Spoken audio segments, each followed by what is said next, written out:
Okay, so hi Andre, thank you for joining us.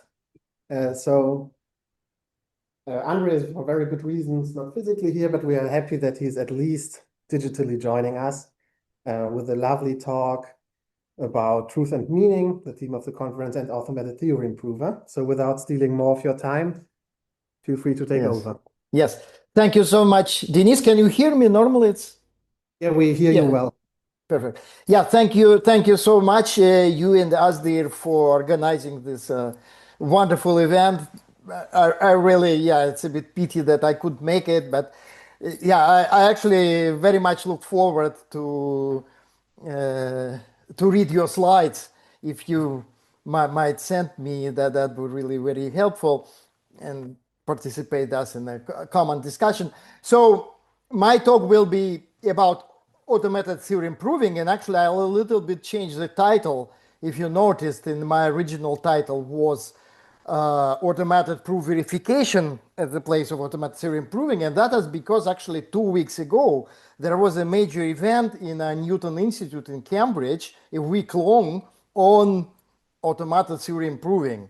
And actually, before I was convinced that only theorem verification or proof verification is the only existing technology and the rest is kind of fantasy and speculation. But now actually I completely converted. I do believe there are many things. So this automated theorem proving is good as a general title. So I'll introduce a little bit what it's about, talk a little bit about its history and say state of the art, referring to this event 2 weeks ago. Right then, I'll try to kind of broaden historical context a little bit to show that after all, however new those developments, they are not absolutely new. And so if we want to ask to reply certain questions and meet certain challenges, I think it's really very useful to have in mind this broader historical context, like in pre-computer era. And finally, I'll talk about truth and meaning. And actually, there is such a theory which is quite relevant to the topic, developed by Per Martin Löf. So a little bit elaborate on that and criticize and distinguish truth without meaning, meaning without truth, and finally come to conclusion. So actually, this what we may call a general title, automated theorem proving, is actually comes back to early days of artificial intelligence, and this is a quote of the father, probably John McCarthy of artificial intelligence, who wrote actually very early, I can see it's 61, right, that checking mathematical proofs is potentially one of the most interesting useful application of automated computers, and that's exactly describes the second phrase, the situation as it is now. The combination of proof checking technique with proof finding heuristics will permit mathematicians to try out ideas for proofs that are still quite vague and may speed up mathematical research. Sometimes official date of birth of this automated theorem proving is a Versailles symposium. That's a bit late in 68, where actually a working version already, this automat by Nicolas de Bruyne, was first demonstrated. And here it actually was a bit less known story, but parallel story, say, in Soviet Union, Viktor Mikhailovich Glushkov, who actually communicated, of course, with McCarthy or to colleague, that is difficult, a little bit difficult to trace because they did not leave references at that time. But yes, and actually today, it's very much part of Soviet legacy, which is Ukrainian, properly Ukrainian, not even talking about his ethnic origin, of course, but actually in 62, there was an Institute of Cybernetics, which still exists today, founded in Kiev. And so Glushkov was his director, and all research in that direction was led in Kiev at the time. And so he says he actually in 62 formulated quite precisely what today we call proof assistance. So he says the focus of research on automatization of theorem proving should shift from building universal proving programs. And that's, by the way, universal proving programs is a standard theoretical question, right? Is there universal algorithm that solves a halting problem or something like that, right? So we should somehow shift from this theoretical problem, kind of problem, right, which is about this universal program, to shift to development of systems of automated programming and operation system, which would allow, if necessary, to quickly program a proof search for a single difficult problem rather than universal, and able to work in the real time with a mathematician. So it's human-computer interaction struggling to prove this theorem. Right, but that's early, and I will not talk about that much. So about the same time was this automat by De Bruyn, was this automated proof system, Система автоматизации доказательств, or he also called it evidence algorithm. It's kind of his brand, by Glushkov. And a bit later, that was in Stanford, Logic for Computable Functions. And by the way, this Hall for higher order logic and Isbell, which is still around. That's why I never put actually the end date for software, even if it's obsolete. It's somehow not clear. Should we consider it's dead or not? Isbell is certainly not dead. So that's early generation. Yeah, and that was very interesting, this Mizar system in Poland, which was pretty close to what Glushkov and his group was doing. And just one remark about that development, I think it's kind of remarkable from the first attempts in 60s, this proof assistant did not use standard untyped formalizations or foundations. Of course, they had that in mind as a, say, theoretical prototype, right? This Hilbert program, the whole idea of say, proof object as a formula, as a combination of symbols, something. Of course, they had this idea, but they actually did not implement these ideas straightforwardly, so to speak, right? One issue that emerged from the very beginning was typing.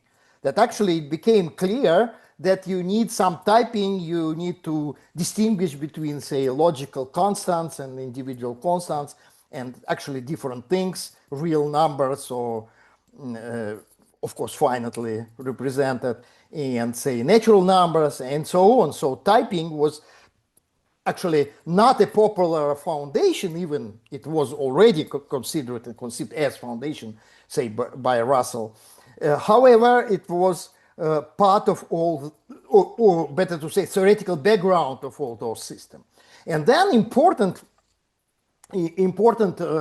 step, breakthrough in this development was actually in this theoretical part, right? And that's, of course, the creation, development of new kind of type theory, namely type theory with dependent type, which today is called often simply Martin-Löf type theory, which is actually a big family, of course, because you may, have many different versions of it under the same label.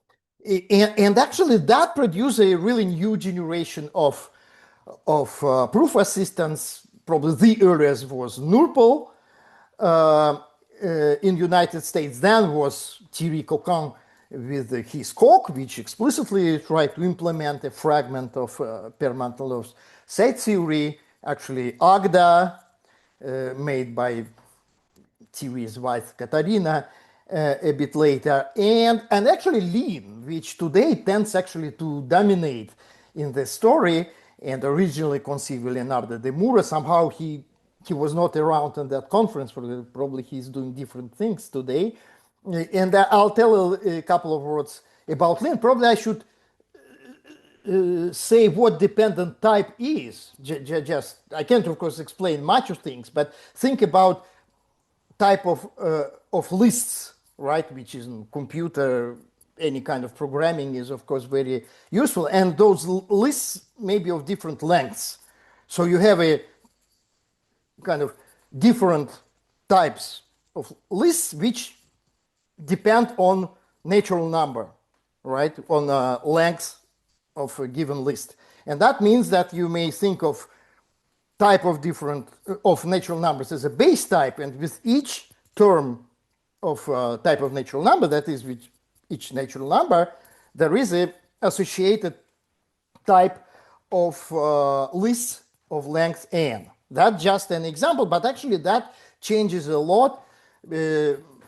I cannot go now into that issue, but really that was a theoretical breakthrough. But that's a banner from Lean, and this is a Lean library. So it's a library where actually people may contribute, and a lot of people do contribute. A library of mathematical contents formalized using Lean. But then I want to mention, of course, a recent development connected to the name, unfortunately died so young, a colleague, a friend, Vladimir Voevodsky, who developed actually his idea of univalent foundation and homotopy type theory. Probably many of you heard about that at least. And of course, when I followed that development, or when Vladimir would think about that, right, he would consider that development is kind of central, right? So for him, for Vladimir, was very natural that this task to formalize mathematics, to make it computer checkable, computer representable, comes along with idea of actually building new foundations for mathematics, right? Which he called univalent foundation. But actually, many people actually challenge that idea, you see. And if you look a little bit more objectively from outside, then you say, okay, right, that's, you should not at least equate the automated theorem proving with univalent foundation, right? And you may, why these two tasks unnecessarily somehow come together, it's a good idea or not a good idea. Okay, here I'll try to give some, what is a homotopy, probably I simply skip. They also have their depository called Unimath for mathematics formalized using Coq actually. So far, I heard about attempt to create specific software for univalent foundations, like cubical Agda, I think was motivated, but this library is in Coq, so it's the same Coq, but say interpreted a bit differently, not the same way as was intended by Martin Löf. And of course, there is a whole argument that shows that this say refoundation, right? It's a revision of foundation. It's actually kind of opens a new perspectives on mathematics. Of course, that's a bit metaphoric. You should really be precise what it says, but roughly it says that actually homotopy theory is kind of generalizes set theory in its role of foundation, because it actually has its own concept of set, which is not quite the same as, say, ZFC, which is actually is called in topology discrete space. You may think it's just set of disconnected points, right? But there are much more homotopical types, and that way you may claim that you kind of extend what mathematics is about, and that's actually worked very well in fields like algebraic geometry, where Vladimir won his Fields Medal first before going to these things. On the other hand, if you ask question, is this formalizable, say, in ZF or ZF plus some inaccessible cardinals, the answer is often yes, right? So that claim that it kind of extends does not necessarily mean that this extension is not in some sense formalizable, but it's not formalizable, say, in efficient way. And here it's important that we talk about formalization which is implemented, right? It's not like Hilbert style where we just talking about kind of idealistic syntactic objects which nobody ever seen, right? Because they are not feasible really, right? And here we're really talking about computer programs which allows us automated theorem proving. Okay? Yes, and there is interesting story of univalent foundation and Lean, because early versions of Lean, like Lean 1 and 2, which actually were released simultaneously, they were motivated by homotopy type theory and were supported. But starting with version 3, there was a decision of Lean developers to drop it, that it's actually too complicated. There are different arguments. I heard arguments by Kevin Buzard, who is one of leading figures in this development, specifically related to Lean. And he says things like, it's just ineffective. We can do more and more quickly with just using Lean without these additional features, which actually require rethinking all of mathematics. We simply don't need it. We somehow go ahead with Lean, which fits more or less kind of common foundation, common mathematical language. What it is actually in practice, also he claims he is not interested in foundations in philosophy, as many mathematicians. Kevin, I think, is a little bit idiosyncratic for foundation and philosophy. That's different story why it so happened, but it's really the fact that for many people, even actually for Volodya Voevodsky, the very word foundation was kind of bad word that they try to avoid it. Right. And so he says, okay, let's have this Lean, whatever, right? Then we may formalize, say, certain theorems, right? And put in certain axioms. And that is more or less, how to say, easy part, right? Because it's not about proof, not about argument, but just about formalizing a statement. So we, of course, we do need some translation between informal and formal, but here it's looks like it's not very controversial, right? But then it's done. Imagine it's done. And then you may kind of press a button, and if your program in Lean, it stops, right? It kind of checks out. Technically, it means it's type checks, right? Then you say, you see, there is a and, that is assumption. You think about every execution of such a program as a valid inference. Then you should, okay, ask why. What are reasons to think about execution in Lean as valid inference? But let's grant that, right? There are reasons, because behind there is a type theory and so on. So if you do, after all, you say, look, it's checked. It quite not transparent. You don't really, you gave it some, your students, you have, I don't know, hundreds of students. That's more or less what Kevin is doing, right? You give every student fragment, then of course there is some work to put these fragments together. But after all, if you have this Lean program which checks out, you don't care what is inside, right? Somehow your proof is checked.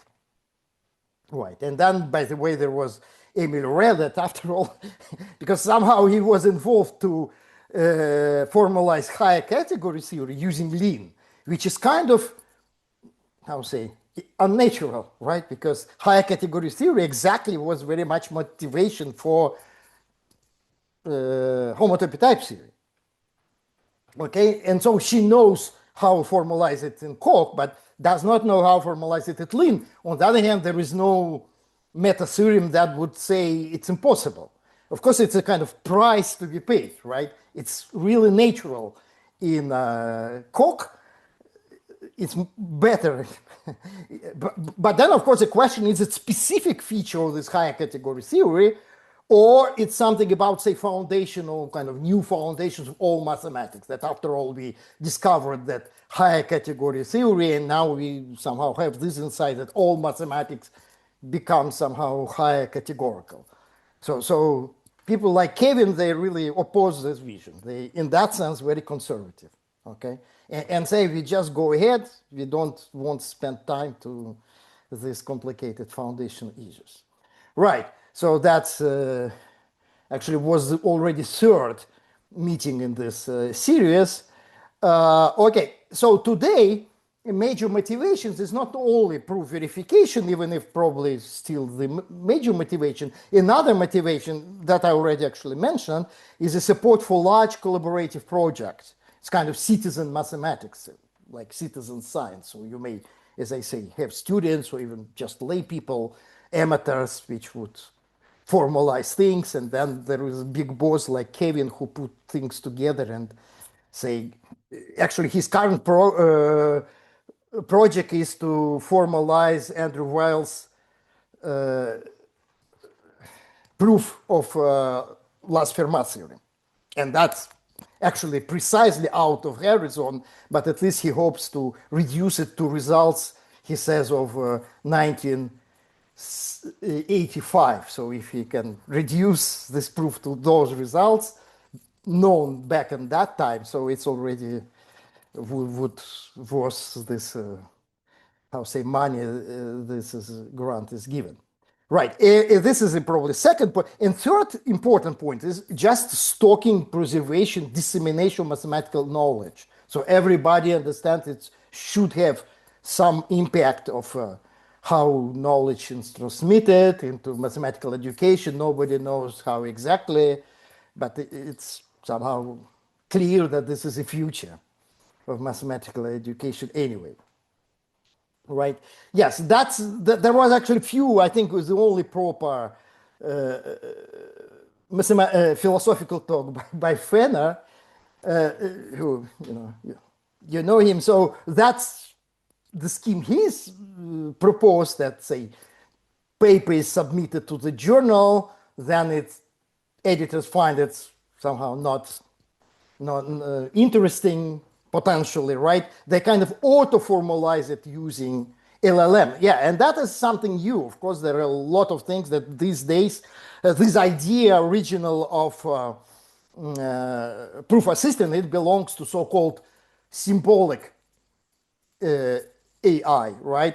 And now with the large linguistic models, we have all these new possibilities. It's actually very bad for just solving problems. You cannot really solve mathematical problems only using LLM. You may try to ask ChatGPT to prove Pythagorean theorem and see what happens. Right, but on the other hand, it's good in certain things, and among other things, it's kind of translating. So that is already quite established that formalized to write this code in Lean, you probably may use LLM. You don't need to write it, yourself. And particularly if at the end you just want kind of type checking and nothing else, right? You don't want to look into details. So right, so you have this chatbot, whatever, that formalize your thing. It's checks, right, that it's something consistent, right, and then it may be kind of added to the library, right, along with the informal version. That's one scheme, but actually interesting that some people actually, what was the name? I cannot see it here.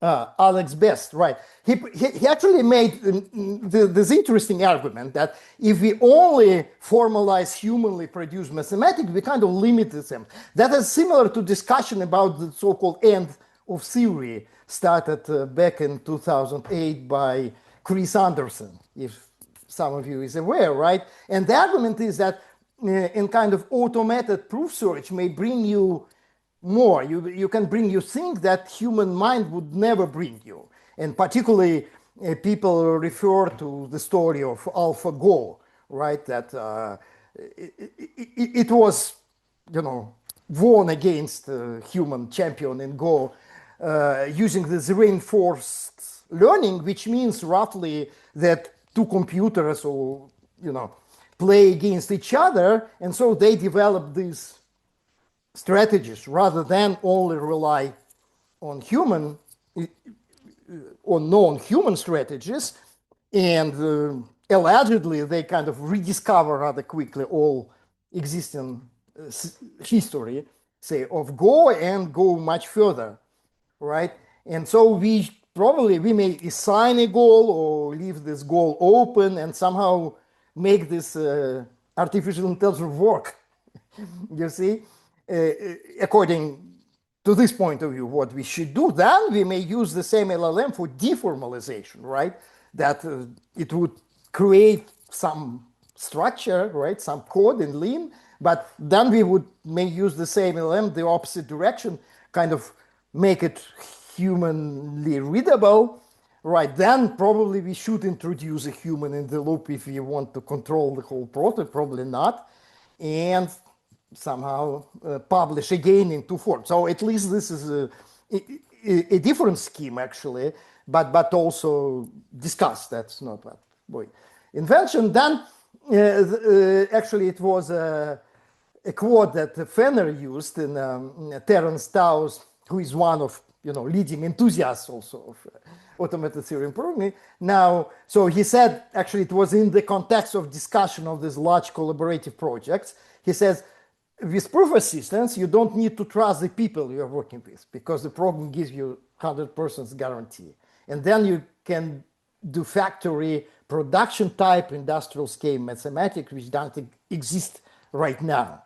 All right, one person focuses on just proving certain types of result, like a modern supply chain.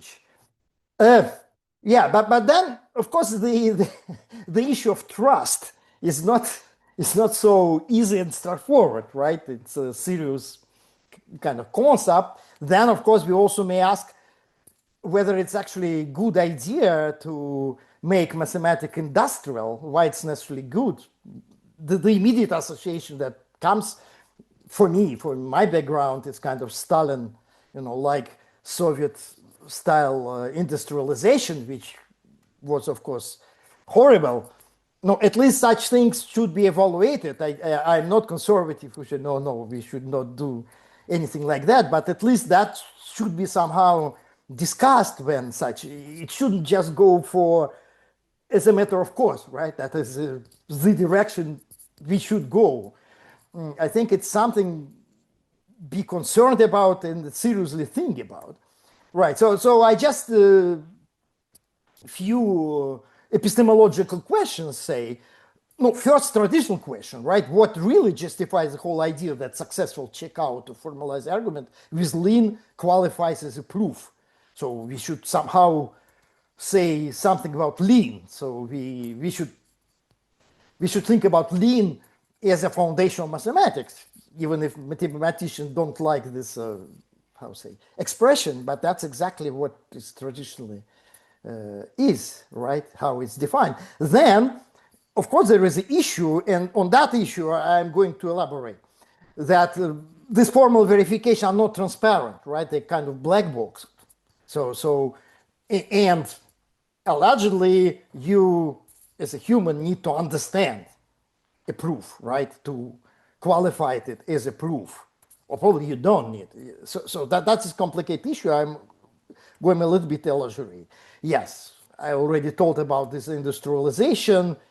And after all, there is apparently the consensus that community needs some monopoly, right? That they should really pick up one proof assistant like Lean, or probably another one, and kind of stick to this monopoly. No, it's clear why, right? That then all that work is kind of compatible. You can make this industrial scale mathematics. But again, I think it's something should be asked, right? Whether to fix such a pillar as Lean, or be it Lean or Coco, whatever, is really a good idea, and moreover on purely pragmatic grounds, like not on some principle grounds, but rather pragmatic grounds. Right. Now, concerning first question, of course, there is behind, as I say, a theory, and as we shall see, this theory is philosophically motivated and thought through by its creator, Per Martin Löf. So even if today people are not kind of don't care about this philosophical background, it's there. It's somehow part of motivation. And again, it's questioned how much it is justified to cut it off from, from what comes out, right? This Martinov type theory just as a formal system. And there is interesting, actually, That's I have no time really to talk about, but there is interesting, say, development of this intended meaning of rules of Martinov type theory and this homotopical interpretation. So they are not incompatible, but one is kind of extension. No, perhaps they are partly incompatible. So that's interesting development. Yeah, but there was a talk that was interesting. It was a project developing lean for lean. That means the idea to make lean self-explanatory, somehow explain lean in lean's term. Or again, you can ask kind of meta-theoretical question: is it if it's really justifies lean as a foundation, even if you make it self-explanatory? No, I leave it. It's for another time. And concerning this transparency problem, of course, it's not new, right? The issue was discussed already in the context of automated theorem proving back in 79, this famous paper by Thomas Timoshko, who actually challenged the computer assisted proof of four-color theorem published 2 years earlier by Appelhaken and Koch. He did this computer part. And okay, it just was saying that that's not completely new. I have again no time to, it was very interesting and kind of useful discussion. Probably many of you know about that. And I only mentioned that it's closely related to Wittgenstein philosophy of mathematics, which, as Dennis told me, is a focus of this present conference, with the Wittgenstein notion of surveyability, Übersehbarkeit. Actually, is it surveyability good translation? I would translate actually observability, but neither German nor English is my, I would say, language that I really proficient. So it's a bit, I think it changes a little bit the accents when you talk about surveyability rather than Übersehbarkeit. No, anyway, there is a paper which actually shows this Wittgensteinian connection. Right, that was also Timothy Gower's Cambridge mathematician who actually insisted on motivation. He says, you know, proof should not be a rabbit out of the hat, right? It should be understandable, motivated, and so on. And I just add some kind of pedestrian observation, say about last Fermat theorem, right? How things are today, right? Today, of course, I'm not in a position to prove this, to check the proof. I'm at best in position somehow a bit understand the proof using, you know, popular literature like Singh's book, somehow understand the idea of that proof, but of course not to check it. So I believe on kind of social trust, right? So I believe that mathematical community is not wholly corrupted. So the people who say are in a position to check and say that it's checked, I kind of believe them, right? And now suppose that, you know, this Buzzard project works out and they come with the lean code and say, okay, here is the code, you can press the button, you can run it on your computer, and you are able actually to see that in the beginning we have some, you know, innocent assumptions, kind of first principles, and in the end we have Fermat theorem, right? But what does it give me? You know, perhaps it gives me some indirect evidence, right? Like multiplying big numbers using calculator, which I cannot check them really what is going on, but somehow as far as I'm convinced that lean is fine, right? That lean does not tell us, well, lean does not hallucinate, as you know, some people say. Yes, unlike large linguistic models. Then whatever is insight, right? Somehow it gives me some assurance that this theorem is true. But no more than that. Of course, it's not fully satisfactory because I want to understand the theorem, I want to understand the proofs, and so on. Right. I'll probably skip this. It is in mathematics. Right. And So now I come like second part of my talk, try to be quick. Uh, Methodological point that I really do think that even if this practice is completely new, but since it's result of historical development, actually the knowledge of history of mass and historically informed philosophy of mass, right, is really helpful for sorting out these questions which rise in the context of automated theorem proving. Right, of course, we shouldn't hope to find all answers in the past, right? But nevertheless, using historical experience, collective experience, we may do much more than without that, right? Roughly. Right. And as an example of very traditional actually proofs, right, without computer anything, I take this median theorem that in triangles three medians intersect in a single point, and this point divides medians in the ratio 2 to 1. And here is a simple geometric proof. Okay, you just make you continue a d to a p such that a g and g is a intersection point of two medians. Okay, so you have this point p that then you show that this b p c g is a parallelogram, and so then you shown that your a G is actually also a median, so because diagonals in a parallelogram they bisect, and so on. So this is geometrical proof. But you may also have, I'm sorry for a little bit handwriting, you may have kind of algebraic proof, right? So it's kind of vector algebra. You know, it should be very, how to say, elegant. I just did it myself. So basically, you're writing like a plus b plus c equals 0, meaning these vectors a, b, b, c, c, a, and then you have some scalars like k and l for talking about exactly these ratios, and then through algebraic manipulation where you completely may forget your geometrical interpretation, your geometrical background, right?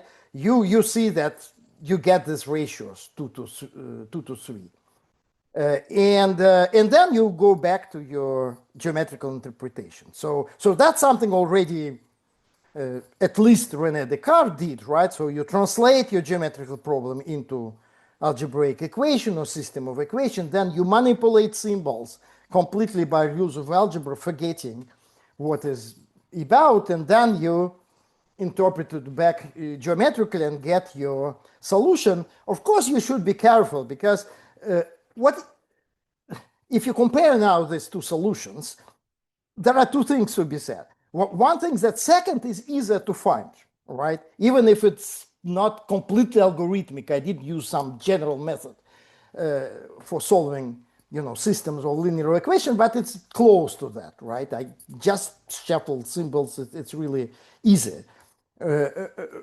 Yeah. So actually, that helped me more in proof search, right? Not in proof verification. That's interesting.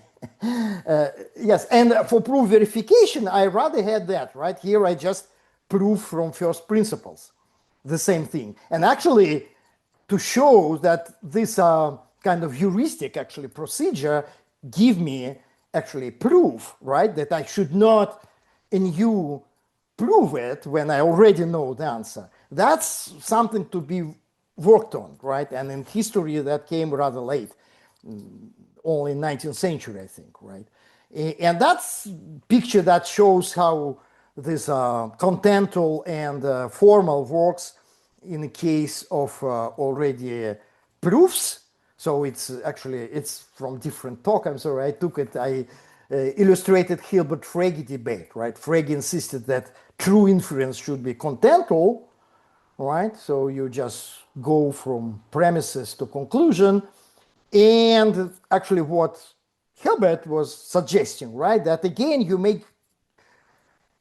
can make similar trick, but in logic, not just in, say, geometry and algebra, but in logic, right? So you reduce your argument to some kind of symbolic calculus, then you do something, then you calculus, and then you interpret your back and you get that conclusion. And so under certain conditions, that justified. Okay, right. And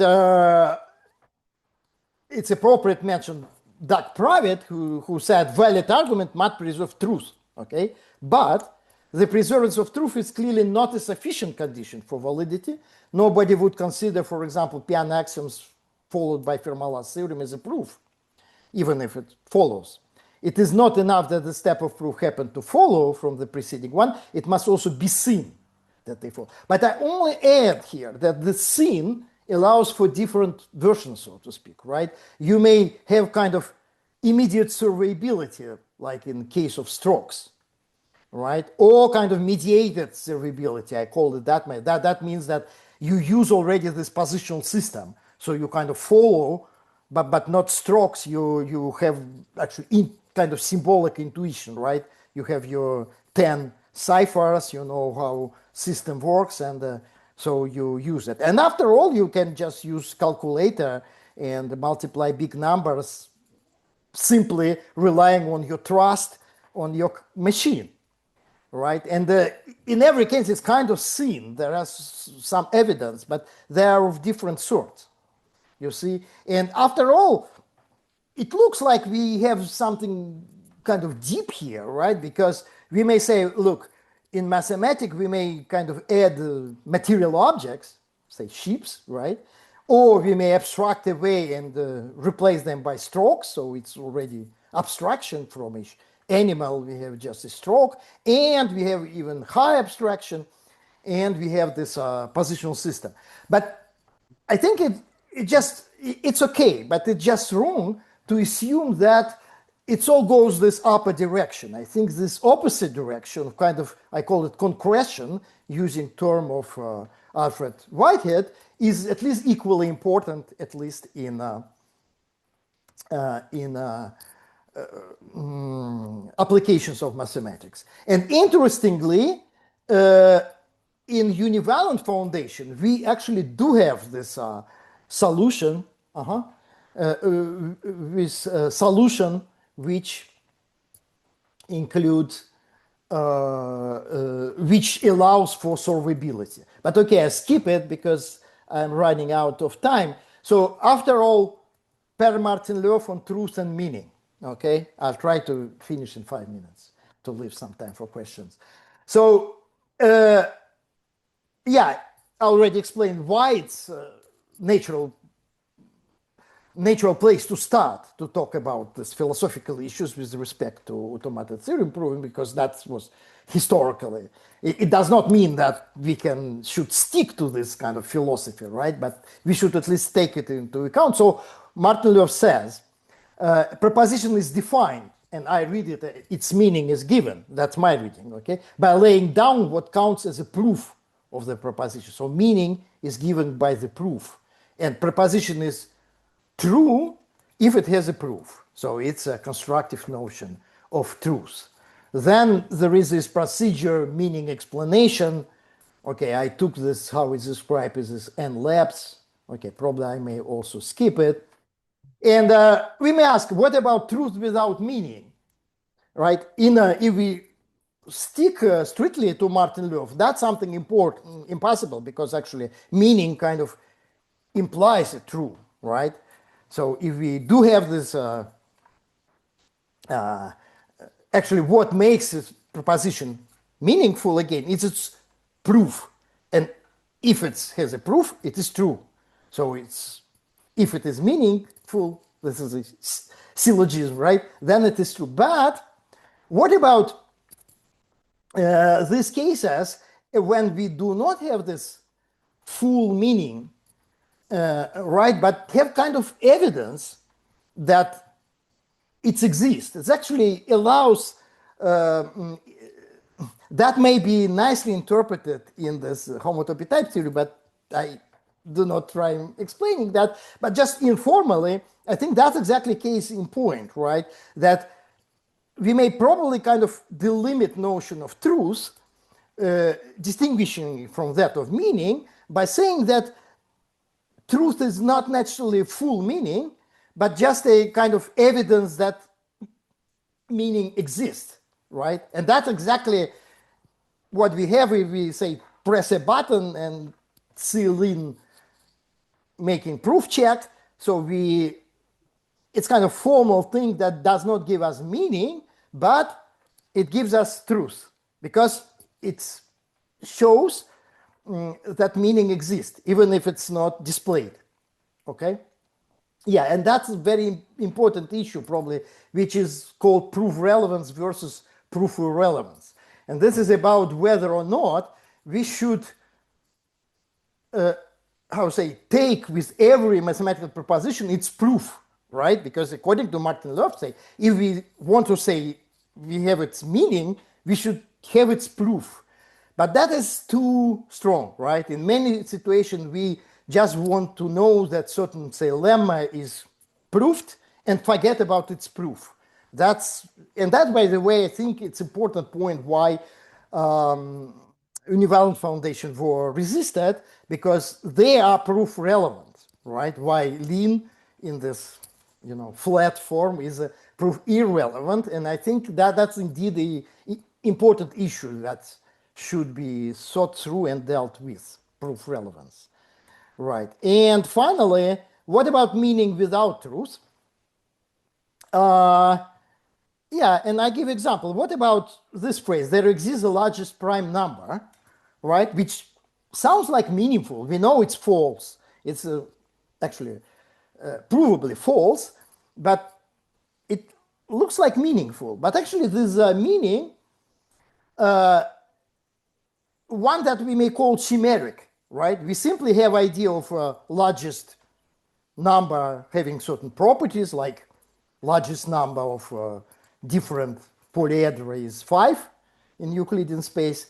And we have a notion of prime number. We combine kind of mechanically the two, and we don't see the contradiction immediately, right? But with a little work, we do see the contradiction, and we see that after all, it's absurd. It's an empty concept, right? But it's not seen immediately. And right, and by the same pattern, actually, if we're talking about last Fermat theorem, sorry, it should be F, again, it sounds like a meaningful statement, right? But it's only meaningful when we have its proof and somehow in a survivable form. And yeah, on the other hand, that means that this notion of meaning is perhaps too strong, right? And we need kind of weaker notion, which probably actually some people attempted to interpret what Martin was saying in terms of intentions in Husserl's sense that may be possibly fulfilled or only partly fulfilled or frustrated. And so we may have some flexibility. So, no, okay, probably I just come to open problem. I skip conclusion to save time for discussion. What I think is an open problem is how anything like classical logic may be explained or justified in this proof assistant, because people normally, conservatively minded people like Kevin, they want to say, okay, we just in usual classical mathematics, we are not intuitionists, we don't want specifically constructive proofs. But technically, that means that you mean to kind of add, I would say by hand, your excluded middle to the system, which is already mathematically questionable because you kind of add it on the top of existing structure. And of course, the question, how it's justified, right? And so, of course, you may ignore everything that Martin Löf would think about his own system, but probably not completely. Probably you still do need to take it into account, and probably just for one conclusion, right? Historical and philosophical invariance, albeit it's obviously not sufficient for developing future automated theorem proving technologies and inference structures is absolutely necessary in my view. But philosophers and historians are not in a position to influence this development unless they take an active part in them. Yes. Thank you for your attention. Great. Yeah. Okay, So I have so 10 minutes. yeah, we'll get 15, I guess. If you want, we can stop the recording now, just in case that we don't want Yeah, there are stop. questions.